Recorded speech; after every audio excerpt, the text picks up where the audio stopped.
लातूर जिल्ह्यातील शिरूर अनंतपाळ इथं राष्ट्रवादी काँग्रेस पक्षाच्या वतीनं काँग्रेसचे प्रदेशाध्यक्ष हर्षवर्धन सपकाळ यांच्या कथित वक्तव्याच्या निषेधार्थ आंदोलन करण्यात आले। राज्याच्या पहिल्या महिला उपमुख्यमंत्री सुनेत्रा पवार यांच्याविषयी कथित अपमानास्पद वक्तव्य केल्याचा आरोप करत कार्यकर्त्यांनी सपकाळ यांच्या प्रतिमेला जोडे मारून निषेध व्यक्त केलाय। आंदोलनादरम्यान कार्यकर्त्यांनी जोरदार घोषणाबाजी केली। उपस्थित वक्त्यांनी राजकीय मतभेद असले तरी कोणत्याही महिलेचा किंवा संविधानिक पदावरील व्यक्तीचा अपमान करणारी भाषा अस्वीकार्य असल्याचं सांगितलंय। संबंधितांनी जाहीर माफी मागावी, अन्यथा राज्यभर तीव्र आंदोलन छेडण्याचा इशारा राष्ट्रवादी काँग्रेस पक्षाच्या पदाधिकाऱ्यांनी दिलाय।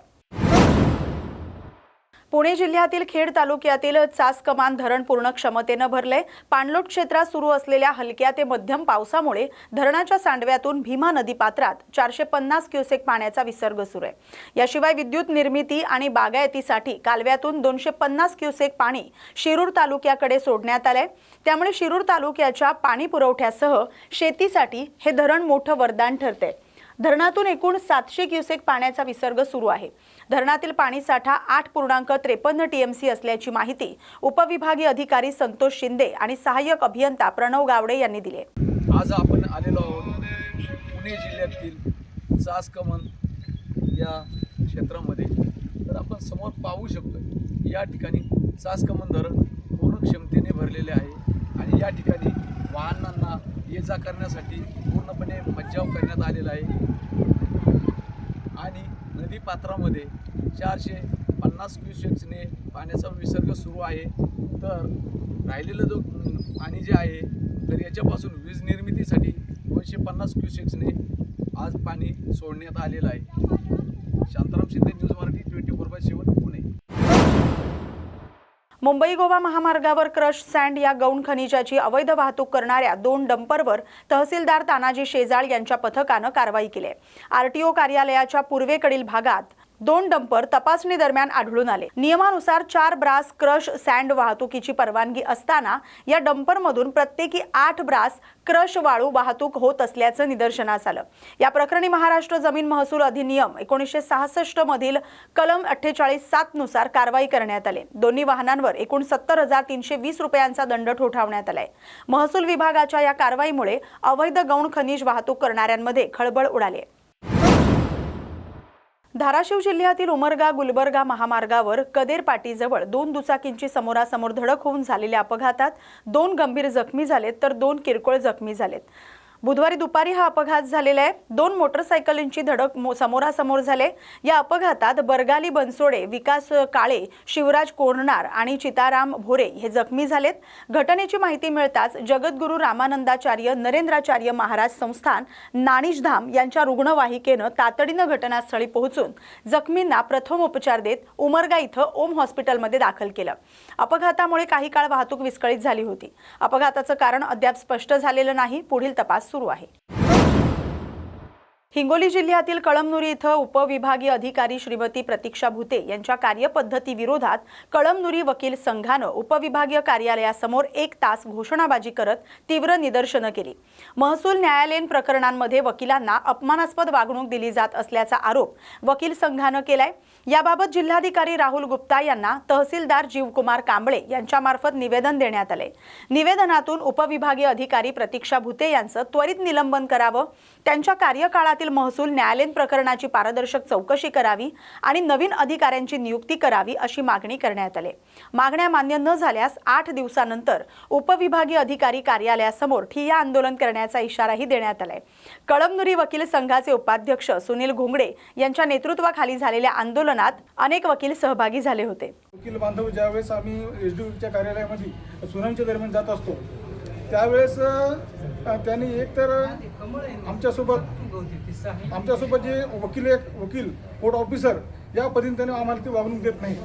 आमच्यासोबत अरेवाची भाषा वापरतात। आमच्या मॅटरमधली जे आम्ही डॉक्युमेंट दाखल करतो ते डॉक्युमेंट त्यांनी गहाळ करतात आणि ज्यांच्याकडून चिरीमिरी घेऊन ते डॉक्युमेंट त्याच्यासारखा समोरच्या पार्टीसारखा आदेश होईल अशा पद्धतीच्या याच्यानुसार त्यांनी डॉक्युमेंट गहाळ करून आमच्या विरुद्ध आदेश करतात। अशी याच अरेवाची भाषेमुळं आणि माधुरीपणामुळं आम्ही त्यांच्या विरुद्ध आज निवेदन दिलेलं आहे। जर कलेक्टर साहेबांनी तात्काळ त्यांचं निलंबन करून किंवा त्यांना हकलून आमची जी मॅटर आहेत ती मॅटर दुसऱ्या नवीन अधिकाऱ्याला देण्यात यावं नसता आम्ही पूर्ण वकील संघाच्या मार्फत तहसीलदारासमोर ठिय्या आंदोलन करून त्यांचा निषेध करू. वकील संघाच्या वतीनं जिल्हाधिकारी राहुल गुप्ता यांना तहसीलदार कांबळे साहेबाच्या माध्यमातून आम्ही निवेदन दिलेलं आहे. आमच्या वकील संघाचे सदस्य यशवंत मुठाळ हे मागच्या तारखेला SDO-कडे हिअरिंगमध्ये एका प्रकरणात गेले होते आणि त्यांनी सांगितलं की माझे जे काही कागदपत्र पूर्ण आहेत पण त्याच्या फाईलला कागदपत्र नाही असं त्यांना दमदाटी करून त्यांचं प्रकरण फक्त 2 तारखेमध्ये नामंजूर केलेलं आहे आणि त्यांना या ठिकाणी त्यांची बाजू मांडण्याची संधी पण दिलेली नाही. असेच आमच्या इथले अजून जे काही वकील आहे त्यांना SDO म्हणतात की तुम्ही पक्षकारांसमोर म्हणतात की तुम्हाला या ठिकाणी वकील लावायची गरज नाही, तुम्ही मला येऊन भेटा, मी त्या तुमच्या प्रकरणामध्ये आदेश करतो. आणि कोणताही वकील गेला तर एखाद्या शिपायाप्रमाणे त्यांच्या कार्यालयाच्या किंवा एखादा त्यांच्या घरी नौकर पाणी भरणारा किंवा झाडणारा आहे अशा पद्धतीनं वकिलांना या SDO प्रतीक्षा भुते वागणूक देत आहेत. त्याच्या निषेधार्थ आम्ही या ठिकाणी आज आंदोलन केलेलं आहे आणि कलेक्टरला मागणी केलेली आहे की या ठिकाणचे आमचे जेवढे काही प्रकरण आहेत त्यांच्याकडं ते काढून घ्यावं. नवीन या ठिकाणी SDO-ची एका त्या लेवलच्या अधिकाऱ्याची नियुक्ती करून ते प्रकरण चालवावं आणि यांनी आतापर्यंत जे काही आदेश केलेला आहे त्याची पूर्ण चौकशी करावं. अन्यथा आम्ही 8 दिवसाच्या नंतर कळमनुरी वकील संघाच्या वतीनं तहसील कार्यालयाच्या समोर आम्ही ठिय्या आंदोलन करणार आहे आणि या माध्यमातून आम्हाला शासनाला पण कळवायचं आहे आणि बार काउन्सिलला पण आम्ही कळवणार आहे की या जे काही अरेरावीची भाषा करणाऱ्या प्रतीक्षा भुसे SDO आहेत त्यांच्याविरुद्ध ऍक्शन घ्यावं. आम्ही आतापर्यंत महिला अधिकारी असल्यामुळे आम्ही सहन केलं, परंतु आता नाकाच्या वर पाणी चाललेलं आहे आणि याच्यानंतर आम्ही तीव्र भूमिका वकील संघाने घेण्याचं या ठिकाणी ठरवलेलं.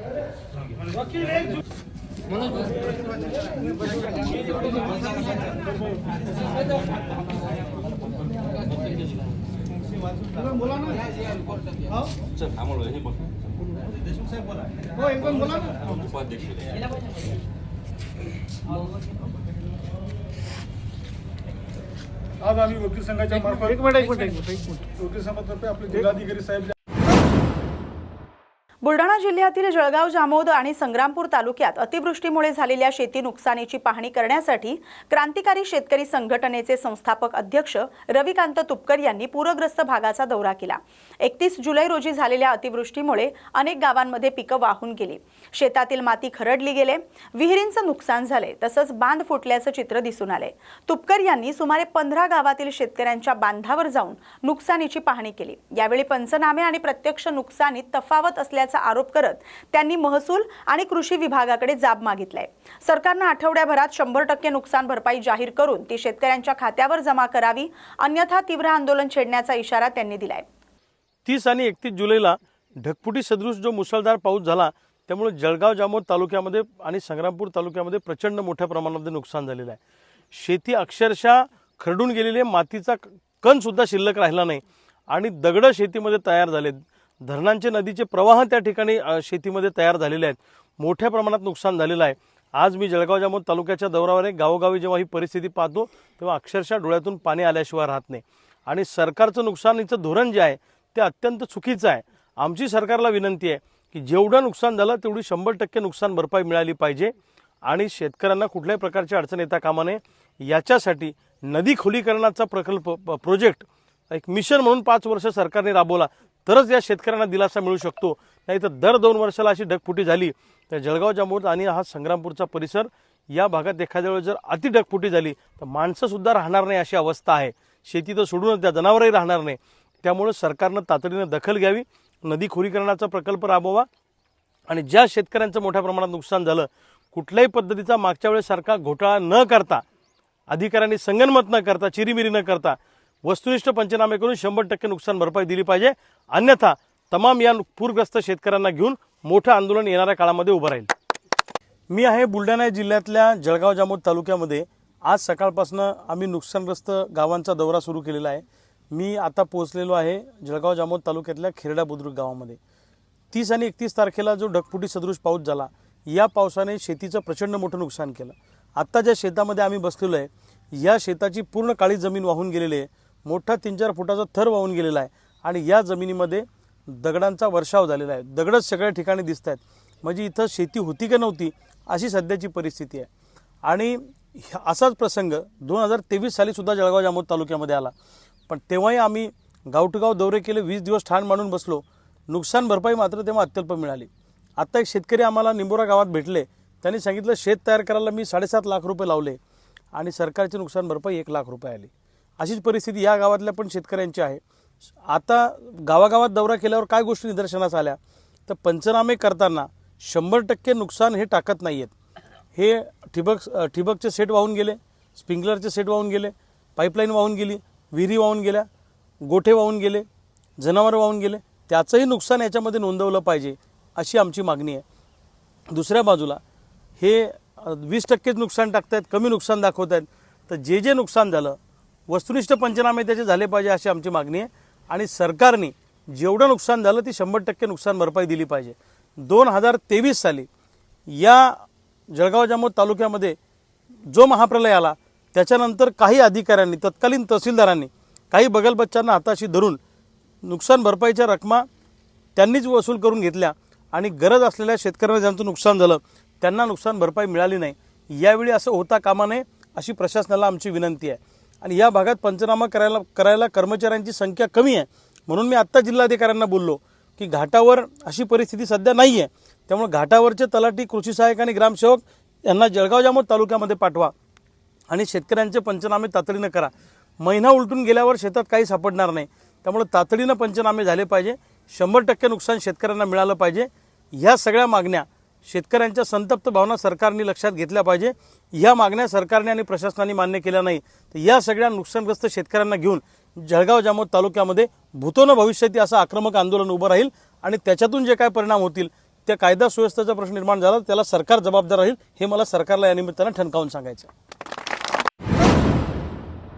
चंद्रपूर महानगरपालिकेच्या सर्वसाधारण सभेत कोरमाच्या मुद्द्यावरून मोठा राजकीय गोंधळ झालाय. स्वीकृत नगरसेवकांच्या निवडीचा विषय ऐरणीवर आल्यानं काँग्रेसच्या धानोरकर गटानं सभेवर बहिष्कार टाकत महापौरांविरोधात महापालिका परिसरात आंदोलन केलं. दरम्यान सत्ताधारी भाजपमधील काही नगरसेवकांनी देखील काही काळ सभागृहातून बाहेर पडत कोरम पूर्ण होऊ नये याचा प्रयत्न केलाय. यानंतर काँग्रेसच्या वड्डेटीवार गटातील नगरसेवक सभागृहात दाखल झाल्यानं आवश्यक कोरम पूर्ण करण्याचा प्रयत्न झाला. ही माहिती मिळताच भाजपचे आमदार किशोर जोरगेवार समर्थक आणि काँग्रेसच्या खासदार प्रतिभा धानोरकर समर्थक नगरसेवकही सभागृहात पोहोचले. यामुळे सभागृहात जोरदार गोंधळ निर्माण झाला आणि कोरम पूर्ण झाला की नाही यावरून दोन्ही बाजूंमध्ये आरोप प्रत्यारोप सुरू झाले. यावेळी महापौर संगीता खांडेकर यांनी विरोधकांवर विकास कामांना अडथळा आणत असल्याचा आरोप केलाय. गोंधळ घालून विकास होत नाही, आम्ही 3 विषय मंजूर करून घेतले आहेत असं त्यांनी सांगितलंय. तर भाजपचे नगरसेवक सुभाष कासन गोत्तुवार यांनी 3 जुलैची आमसभा महापौरांनी स्वतः रद्द करून स्वीकृत नगरसेवकांचा विषय पुढील सभेत घेण्याचं सांगितलं होतं. विकास कामांना आमचा विरोध असता तर 6 महिन्यात फक्त 2च आमसभा का घेतल्या, दर महिन्याला सभा व्हायला हवी होती अशी टीका त्यांनी केली आहे. आज आमसभेमध्ये शहरात तेवढे विकासाची कामं आहेत ते घेतले आपण, पण त्यांना विकास नको. त्यासाठी आम्ही आज 3 विषय आम्ही मंजूर केले आणि शहराच्या पूर्ण विकासाचे आज आमच्या याच्यात होते, पूर्ण विषय होते. आता त्यांना विकास नको का? नुसता गोंधळ घालायला गोंधळ घातल्याने नाही होत. आपल्याला विकास करायचा आहे, शहराच्या विकासाच्या दृष्टीने आपल्याला पाऊल टाकायचे. म्हणून आज आम्ही 3 विषय आज मंजूर करून घेतले आहे. सगळ्याच्या आमचे सगळे नगरसेवक होते त्याच्या आमची मंजूर झाली. गोंधळ ते कापचा विषय आणि त्यांनी हा विषय त्यांना आधी आम्ही घ्यायला तयार होतो. त्यांचे पत्र याचे वार हा विषय थांबवता आणि त्यांच्यामुळे आता आम्ही हा विषय घेणार आहोत पुढच्या सभेमध्ये. त्यांना सांगितलं का आपण घेणार आहोत, तुम्ही थांबून जाय. पण आम्हाला आता एवढे विषय आपले अजेंडावरचे आपल्या शहराचे विषय घ्यायचे आहेत. स्वच्छतासाठी आम्ही लेबर कामगार वाढवून देणार होतो आम्ही नगरसेवकांना आणि सगळे विषय आपल्या शहराला विकासाचे होते. पण त्यांनी गोंधळ घातला. तर गोंधळ घालून काही आपली समस्या उरत नाही. आपल्याला विकास करायचा आहे तर सगळ्यांनी मिळून विकास करायचा आहे आणि आपण स्वीकृत तर घेणार आहोत विषय. आधी तुम्हाला सगळ्यांना माहित आहे काय कारण होते. जेव्हा आम्ही तो विषय घ्यायचो तेव्हा ते पत्र आणायचे, एक कधी कोणत्या घटनेचा कोणी यायचा हा विषय थांबवा, त्यामुळे तो लांबणीवर गेला आणि आम्ही पुढचा विषय घेणार आहोत. Padmashri doctor DY. पाटील यांच्या निधनानंतर कोल्हापूरसह महाराष्ट्रात शोकाकुल वातावरण आहे. त्यांचं पार्थिव त्यांच्या निवासस्थानी दिवसभर अंत्यदर्शनासाठी ठेवण्यात आलं होतं. दिवसभरातील अंत्यदर्शनानंतर यशवंत निवास इथं पाटील कुटुंबियाकडून धार्मिक विधी पार पडले आणि त्यानंतर पोलीस प्रशासनाकडून शासकीय मानवंदना देण्यात आली. या दरम्यान मोठी गर्दी निवासस्थान परिसरात पाहायला मिळाली. मेहकर तालुक्यातील नायगाव देशमुख गावातील नागरिक 2 दशकांपासून एका रस्त्याच्या प्रतीक्षेत आहेत. प्रधानमंत्री ग्रामसडक योजनेअंतर्गत 2004-05 मध्ये बांधण्यात आलेला नायगाव देशमुख हा रस्ता आज पूर्णपणे जीर्ण झालाय. गावकऱ्यांना मोठा त्रास सहन करावा लागतोय. रस्त्याची तात्काळ तांत्रिक पाहणी, नूतनीकरण, डांबरीकरण आणि नागरिकांच्या सुरक्षिततेसाठी आवश्यक उपाययोजना करण्याची मागणी करण्यात आली. तसंच 7 दिवसाच्या आत ठोस कारवाई न झाल्यास भारतीय संविधानाच्या चौकटीत राहून लोकशाही मार्गाने आंदोलन करण्याचा इशारा ग्रामस्थांनी दिलाय. आणि काय अडचण जातं थोडं सांगा. तेवढं आहे काय. बुलढाणा जिल्ह्याच्या शेवटच्या टोकावर असलेलं नायगाव देशमुख हे गाव आजपर्यंत स्वातंत्र्य मिळून जवळपास आज आपण या वर्षाला 1980वा प्रजासत्ताक दिन साजराच करत आहोत आणि स्वातंत्र्य दिन. तरी पण आम्हा नागरिकाला या या सर्व मायबाप जनतेला रोडसाठी जर पायवाट करायला लागत असेल आणि शासनाकडे वारंवार मागणी करून सुद्धा काही न मिळता फक्त शासनाकडून आम्हाला एक आश्वासन मिळतं, लोकप्रतिनिधीकडून फक्त आश्वासन मिळतं. जनता ही फक्त नायगाव देशमुखवासी जनता ही फक्त आश्वासनाच्या भरोशावर जगत आहे. आज लोकांची फार मोठी म्हणजे शेतकऱ्यांची समस्या आहे, शाळकरी विद्यार्थ्यांची समस्या आहे, लाईनची व्यवस्था आहे, समस्या आहे. म्हणजे एवढ्या काही समस्याला गाव ग्रासलेलं आहे. याच्याकडे काय शासन लक्ष देईल का हेच आमची अपेक्षा आहे. आणि जो शासन म्हणतो की शिकेगा इंडिया तो बढेगा इंडिया, पण इथं गावात शाळेचीच काही व्यवस्था नाही, विद्यार्थ्यांना शाळेमध्ये जाण्याची पण काही व्यवस्था नाही, तर शिक्षण होणार कुठून? शासनाने काय फक्त आमचं काय मत पाहायचं आहे का फक्त एक त्यांना फक्त एक बोलायचं आहे का? आम्हाला काही न्याय द्यायचा आहे की नाही हीच मोठी समस्या आहे आमची. काय तुमची काय आमचा पवित्र असा आहे. सगळे नागरिक इथे जमा आहेत सध्या. आता जवळपास आज बोललो आम्ही. आमचा विषय असा आहे, नायगावचा 2005 पासून जो रोड झाला तो 21 वर्षाले इथे गिट्टीचाही खडा नाही आहे. आणि गर्भावस्थेची महिला असो, रुग्ण असो, शाळेत विद्यार्थी असो, वाटप लटकून जातात. आणि आमच्या गावाला बस बी नाही आहे. आमचे मुद्दे खूप आहेत, आम्ही एक घेऊन चालला पाहिजे. आमचा मुद्दा पहिले आहे रोडचा, तो आम्हाला पूर्ण करायचा पहिले. हा मुद्दा आमचा पहिले करायचा. आणि माजी आमदार असो, सध्याचे विद्यमान आमदार असो, त्याला सर्वांना विनंती आहे तुमच्याकडून की यांनी हे प्रयत्न करावे, नाही तर जे नाव होईल मोठं खूप. नमस्कार सर, मी गीता पंढरी नागुलकर. आमच्या रोड खराब झाल्यामुळे आमचे लेकरं बाळा शिक्षणात जरा अडचण येऊ राहिली. आम्हाला तर लवकरात लवकर रोड पाहिजे. यामुळे आम्ही सगळेजण विनंती करतो तुम्हाला, आम्हाला पहिले रोड द्या. काय अडचणी येऊन राहिल्या आपल्याला? आम्हाला जाय सर, आम्हाला अडचण येऊ राहिली. आमचे लेकरं बाळा शिकायला ऑटोवाले लोक लवकर येत नाही तर त्रास होते द्यायला. गाडी नाही का, बस नाही येत? बस येते सर, मुलीसाठी येते. मुलासाठी काय येते? तुम्हाला नागरिकांसाठी बस नाही आहे का? मुलीसाठीच आहे, पोरासाठी काहीच नाही. तुम्हाला नागरिकांना जायचं नाही नाही सर, देऊळगावला जायला लागते. काय कोणते काम किती बिमार असे म्हणून गाड्यावर गेलं सर आम्हाला जायला त्रास नाही. कोणाचा ऍक्सिडेंट होते, कोणाचं काय होते. आम्ही गरीब लोक, आमच्याजवळ कुठे पैसे राहणार आहे. ठीक आहे. अकोल्यात राष्ट्रवादी काँग्रेस पक्षाच्या वतीनं काँग्रेसचे प्रदेशाध्यक्ष हर्षवर्धन सपकाळ यांच्या विरोधात जोरदार आंदोलन करण्यात आलं. राष्ट्रवादी काँग्रेसच्या राष्ट्रीय अध्यक्ष तसंच राज्याच्या उपमुख्यमंत्री सुनेत्रा पवार यांच्याविषयी हर्षवर्धन सपकाळ यांनी अपमानास्पद वक्तव्य केल्याचा आरोप राष्ट्रवादी काँग्रेसकडून करण्यात आलाय. या वक्तव्याचा निषेध नोंदवत राष्ट्रवादी काँग्रेसचे पदाधिकारी आणि कार्यकर्ते अकोला शहरातील सिव्हिल लाईन चौकात एकत्र आले आणि जोरदार घोषणाबाजी केली. यावेळी सपकाळ यांच्या वक्तव्याचा निषेध करत त्यांच्यावर कठोर कारवाई करण्याची मागणी राष्ट्रवादी काँग्रेसच्या वतीनं करण्यात आली. काल महाराष्ट्र प्रदेश काँग्रेसचे अध्यक्ष हर्षवर्धनजी सपकाळ यांनी राज्याच्या उपमुख्यमंत्री तथा अजितदादा यांच्या अर्धांगिनी श्रीमती सुनेत्रा वहिनी यांच्या बाबतीत जे वक्तव्य केलं, अतिशय निंदनीय वक्तव्य आहे. त्यांना गुंडिया म्हणून संबोधलं. खरं तर अजितदादा गेल्यानंतर 6 महिने झाले. सुनेत्रा वहिनींनी अतिशय चांगल्या प्रकारचं काम सुरू केलं. 2 जिल्ह्याचं पालकमंत्रीपद स्वीकारून संपूर्ण राज्यातील लोकांना, जनतेला पहाटे 6 वाजतापासून तर रात्री 11 वाजेपर्यंत त्या वेळ देतात आणि अतिशय चांगलं काम त्यांनी उभं केलेलं आहे. अशा प्रकारच्या काम करणाऱ्या महिलाला आणि महाराष्ट्राच्या लोकप्रिय उपमुख्यमंत्री असलेल्या सुनेत्रा वहिनींचा अपमान आम्ही सहन करणार नाही. हर्षवर्धन सपकाळांना माफी मागावं लागेल.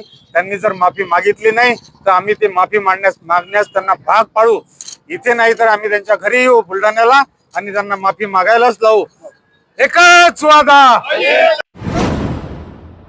जळगाव जिल्ह्यातील मुक्ताईनगर इथं ज्येष्ठ नेते एकनाथ खडसे, केंद्रीय राज्यमंत्री रक्षा खडसे, मंत्री पंकजा मुंडे, माजी खासदार डॉक्टर हिना गावित आणि ॲडव्होकेट रोहिणी खडसे यांच्याबाबत करण्यात आलेल्या कथित आक्षेपार्ह वक्तव्याच्या निषेधार्थ सर्वपक्षीय आणि सर्व समाजाच्या वतीनं भव्य जनआक्रोश मोर्चा काढण्यात आला. प्रवर्तन चौक ते तहसील कार्यालय असा हा मोर्चा काढण्यात आलाय. या मोर्चात महिलांचा सन्मान हाच आपला स्वाभिमान आणि विकृत प्रवृत्तीचा निषेध असो अशा घोषणांनी परिसर दणाणून गेला. मोर्चानंतर तहसीलदार आणि पोलीस निरीक्षकांना निवेदन देण्यात आलं. संबंधित विजय चौधरी यांच्यावर भारतीय न्याय संहिता आणि माहिती तंत्रज्ञान कायद्यानुसार गुन्हा दाखल करून तातडीनं त्यांना अटक करावी आणि कठोर कारवाई करावी अशी मागणी करण्यात आली. मागण्यांकडे दुर्लक्ष झाल्यास लोकशाही मार्गानं आंदोलन आणि रास्ता रोको करण्याचा इशाराही देण्यात आलाय. या मोर्चात राष्ट्रवादी काँग्रेस, भाजप, काँग्रेस, शिवसेना, ठाकरे गट आणि रिपब्लिकन पार्टी ऑफ इंडिया यांच्यासह विविध पक्षांचे पदाधिकारी, महिला, युवक, नागरिक मोठ्या संख्येने सहभागी झाले होते.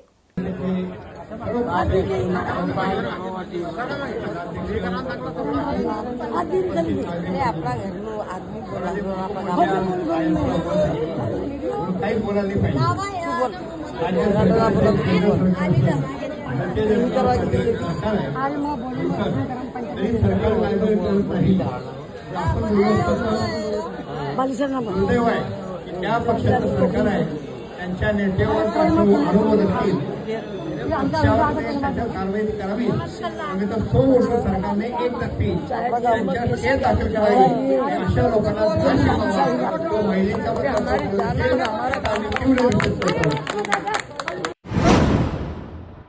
महाराष्ट्र प्रदेश काँग्रेस कमिटीचे प्रदेशाध्यक्ष हर्षवर्धन सपकाळ यांनी राज्याच्या उपमुख्यमंत्री सुनेत्रा पवार यांच्याबाबत केलेल्या आक्षेपार्ह वक्तव्याच्या निषेधार्थ राष्ट्रवादी युवक काँग्रेस आणि राष्ट्रवादी विद्यार्थी काँग्रेसच्या वतीनं जिल्हाधिकारी कार्यालयासमोर आंदोलन करण्यात आलं. यावेळी आंदोलनकर्त्यांनी हर्षवर्धन सपकाळ यांच्या विरोधात जोरदार घोषणाबाजी केली. हर्षवर्धन सपकाळ यांनी तातडीनं जाहीर माफी मागितली नाही तर संपूर्ण महाराष्ट्रात तीव्र आंदोलन छेडलं जाईल आणि त्यांना अमरावती जिल्ह्यात फिरू देणार नाही असा इशारा राष्ट्रवादी युवक काँग्रेसचे पदाधिकारी संकेत बोके यांनी दिलाय. यावेळी राष्ट्रवादी युवक काँग्रेस आणि राष्ट्रवादी विद्यार्थी काँग्रेसचे पदाधिकारी, कार्यकर्ते मोठ्या संख्येने उपस्थित होते. आंदोलन यासाठी करण्यात आलं की काँग्रेसचे प्रदेशाध्यक्ष हर्षवर्धन सपकाळ यांनी महाराष्ट्राच्या पहिल्या महिला मुख्यमंत्री सुनेत्रा वहिनीबद्दल वक्तव्य केलं आहे गुंगी गुडिया म्हणून, त्याचा आम्ही इथे निषेध नोंदवायला आलेलो आहे. इतक्या मोठ्या पदावर असताना हर्षवर्धन साहेबांनी असं बोलणे अत्यंत चुकीचं आहे. त्यांनी लवकरात लवकर माफी मागावी, अन्यथा महाराष्ट्रभरात आंदोलन चालूच आहे होणार. पण त्यांनी जर लवकरात लवकर माफी नाही मागितली, आम्ही अमरावती जिल्हा तरी अमरावतीत त्यांना भरपूर देणार नाही इतकं आम्ही तुम्हाला कळवतो. ही चौकशी सरकार करतच आहे आणि त्याबद्दल जी सरकारला निर्णय घ्यायचे सरकार त्याबद्दल निर्णय घेतच आहे. या विधानसभेत पण देवेंद्र फडणवीस साहेबांनी म्हटलेलं आहे की जे त्या विमान अपघातात संबंधित कोणी असेल त्यांना कोणाला सोडणार नाही. इतकं म्हटल्यावर सुद्धा उगाच नौटंकी करण्याचं काम हे हर्षवर्धन सपकाळ करत आहे. की कसं बदनाम होईल लेकिन नाम हुआ अशा प्रकारचे हर्षवर्धन सपकाळ एक राजकारण करत आहे. माफी मागितलं नाही महाराष्ट्रात आंदोलन होईलच, पण अमरावती जिल्ह्यात त्यांना भटकू देणार नाही याची आम्ही तुम्हाला कळवतो. या बातमीसोबतच बातमी महाराष्ट्राची मध्ये वेळ झाली आता इथेच थांबण्याची. अशाच महत्त्वाच्या बातम्यांसाठी पाहत राहा न्यूज मराठी 24/7. नवा भारत, नवा विचार.